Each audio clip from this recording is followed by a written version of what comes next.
Hi, I'm Leonard Maltin. Here at the Disney Archives in Burbank, California, you'll see artifacts and memorabilia from 90 years of movie making. One of the characters who figures prominently, of course, is Donald Duck.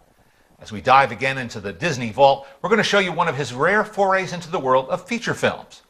Donald is joined by two new friends, José Carioca from Brazil and Panchito from Mexico, in the 1945 release, The Three Caballeros. During World War II, Donald served as the American everyman, demonstrating why people should willingly pay their taxes in a pair of very effective shorts, mocking life in Nazi Germany in Der Fuhrer's face, and here serving as a kind of ambassador for the United States good neighbor policy.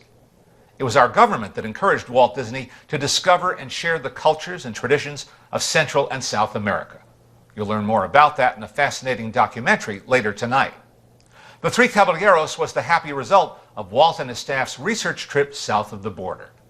It's an incredibly lively, colorful, and tuneful feature that introduced several hit songs at a time when Latin American music was all the rage. It also took the concept of blending live action and animation further than Walt had ever gone before.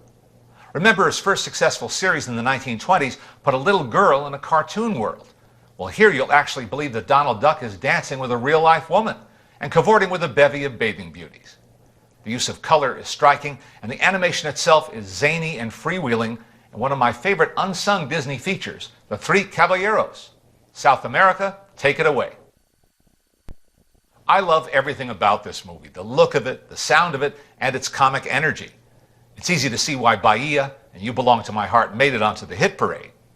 The woman who sends Donald into a flight of fancy with her kiss is Aurora Miranda, the sister of Carmen Miranda, the Brazilian bombshell who became a major Hollywood star in the 1940s.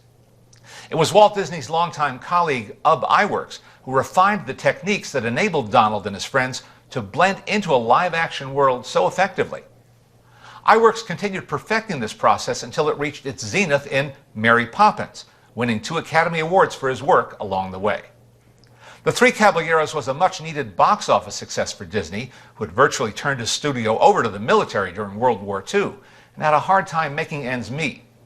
Yet, because he felt the movie was so tied to its time period, it was never reissued to theaters during Walt's lifetime. It's only in recent years that animation fans have come to appreciate all that this colorful film has to offer. Up next, we'll learn how this movie came about in an eye-opening documentary.